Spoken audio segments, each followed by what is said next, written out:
சவால்களுக்கு மத்தியில் உறுதியுடன் பொறுப்புகளை நிறைவேற்றுவதன் மூலம் மாத்திரமே ஒரு நாடாக முன்னேற முடியும் என ஜனாதிபதி அனுரகுமார திசாநாயக்க தெரிவித்துள்ளார்.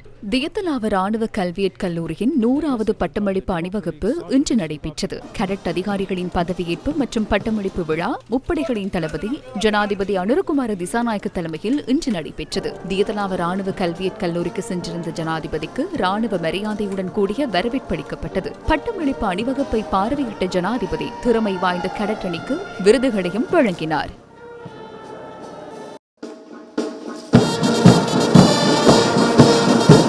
Ladies and gentlemen, dear parents, this is the presentation of the Champions Flag to the best all-round company. Sri Lanka Yuddha Hamudave Samajiki. இலங்கை ராணுவ உறுப்பினர்கள் தமது வீரச் செயல்கள் மூலம் எமது தாய்நாட்டை விடுவிக்கும் போராட்டத்தில் தங்கள் உயிரை தியாகம் செய்து இந்த பூமியில் புதைக்கப்பட்டுள்ளனர். தற்போது நானும் நீங்களும் அந்த பூமியிலேயே நிற்கின்றோம். எனவே எம் அனைவருக்கும் தவிர்க்க முடியாத பொறுப்புள்ளது. ராணுவம் என்ற ரீதியில் உங்களுக்கும் பொறுப்புள்ளது. எமது தாய்நாட்டின் மக்களின் பாதுகாப்பினை உறுதி செய்வதே அந்த பொறுப்பாகும். நாம் புயலை எதிர்கொண்டிருந்தோம். ராணுவத்தில் உள்ள உங்கள் சிரேஷ்ட அதிகாரிகள் புயலால் பாதிக்கப்பட்ட மக்களை மீட்கும் பணியில் பாரிய பங்களிப்பு செய்திருந்தனர். இந்த சந்தர்ப்பத்தில் உங்களுக்கு நன்றி தெரிவிக்கின்றேன். இது எதனை எடுத்து காட்டுகின்றது என்றால், எமது நாடும் எமது நாட்டு மக்களும் எந்த நேரத்திலும் சிரமங்களை எதிர்கொண்டாலும் அந்த சந்தர்ப்பங்களில் எமது ராணுவம் முக்கிய பாதுகாவலராக மாறியுள்ளது. எனவே உங்களிடம் ஒப்படைக்கப்பட்ட இந்த பொறுப்பு வெறும் தொழில்முறை பொறுப்பு மாத்திரமல்ல. எமது நாடு பல்வேறு வழிகளிலும் அச்சுறுத்தல்களை எதிர்கொண்டுள்ளது. ஒருபுறம் எமது அரச கட்டமைப்பு பலவீனமாக சரிந்திருந்த யுகம் காணப்பட்டது. எமது பொருளாதாரம் பாரிய அளவில் சவாலுக்குட்பட்டு வீழ்ந்த யுகம் காணப்பட்டது.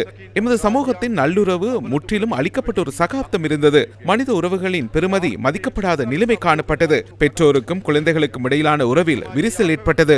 ஆசிரியர்களுக்கும் மாணவர்களுக்கும் இடையிலான உறவில் பாதிப்பு ஏற்பட்டிருந்தது. மத தலங்களுக்கும் நன்கொடையாளர்களுக்கும் இடையில் உறவில் விரிசல் ஏற்பட்டது. ஒருபுறம் எமது நாடு அனைத்து வகையான உறவு முறைகளில் இருந்தும் விலகிய அரசாக ஒரு யுகத்தில் சென்று கொண்டிருந்தது. தாய்நாட்டை மீண்டும் உலகில் மதிப்புமிக்க மற்றும் பாராட்டப்படும் ஒரு நாடாக மாற்றுவதே எம்மிடம் ஒப்படைக்கப்பட்டுள்ள பொறுப்பாகும். அதற்காக எமக்கு பொறுப்பு வழங்கப்பட்டுள்ளது. ஒரு அரசாங்கமாகவும் ஜனாதிபதியாகவும் எமக்கு ஒப்படைக்கப்பட்ட பொறுப்பை பொருளாதாரத்தை கட்டியெழுப்புவதற்கும் அதற்கு தேவையான பொறிமுறைகளை தயாரிப்பதற்கும் சட்டவாட்சியை உறுதி செய்யவும் நடைமுறைப்படுத்துவேன். மக்களின் செல்வத்தை மாத்திரம் சேகரிக்கும் அரசியல் தொழிலில் இருந்து மக்களுடன் நெருக்கமாக செயற்படும் அரசியல் கலாசாரமாக மாற வேண்டும். அரசியல் என்பது பொதுமக்களின் செல்வத்தை சேகரிக்கும் ஒரு தொழில் அல்ல, பொதுமக்களுக்கு சேவை செய்யும் ஒரு தொழிலாக அது மாற வேண்டும். அவ்வகையான விடயங்கள் எம்மிடம் ஒப்படைக்கப்பட்டுள்ளன.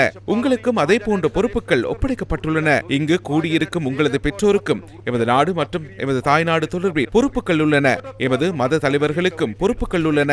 நாம் எவ்வாறு முன்னேற முடியும்? நாம் ஒருவருக்கொருவர் எதிராக செயற்படவோ அல்லது ஒருவரை ஒருவர் சந்தேகத்துடனும் அவநம்பிக்கையுடனும் பார்க்கவோ கூடாது. அரசாங்கம் என்ற ரீதியில் எம்மிடம் ஒப்படைக்கப்பட்ட பொறுப்பின் மூலம் இந்த நாட்டை கட்டி எழுப்புவோம். உங்களுக்கு ஒப்படைக்கப்பட்ட பணிகள் மற்றும் பொறுப்புகளை முறையாக நிறைவேற்றுங்கள். உங்களுக்கு வழங்கப்பட்டுள்ள பொறுப்பை முறையாக நிறைவேற்றுமாறு பொதுமக்களுக்கு நான் அழைப்பு விடுக்கின்றேன். நாம் அனைவரும் ஒரே குறிக்கோளுடன் தைரியமாக தொடர்ந்தும் இணைந்து பணியாற்ற முடிந்தால் வரலாற்றில் எம் நாடு பெற்ற பெருமை மற்றும் கௌரவத்துடன் தாய்நாட்டை மிக விரைவில் மீண்டும் கட்டியெழுப்ப முடியும். அதற்காக அனைவரும் ஒன்றிணைந்து செயற்பட வேண்டும். අපිට එක්ව වැඩ කරන්න පුළුවන් නම් ඉතා ඉක්මනින් අපිට අපේ ඉතිහාසයේ මේ අභිමානය සහ ගෞරවය උරුමය සහිත මාතෘභූමියක් අපිට නිර්මාණය කරගත හැකි වේවි. இதன்போது வதிவிட கேடட் உத்தியோகத்தர் பாடநெறி, குறுகிய கால பாடநெறி, நிரந்தர பாடநெறி, தன்னார்வ பெண் கேடட் உத்தியோகத்தர் பாடநெறியை நிறைவு செய்த 240 பேர் வெற்றிகரமான ராணுவ பயிற்சியின் பின்னர் ராணுவ சேவையில் இணைந்தனர். இதேவேளை வெளிநாடுகளை சேர்ந்த 8 கேடட் உத்தியோகத்தர்களும் பயிற்றுவிக்கப்பட்டமை விசேட அம்சமாகும்.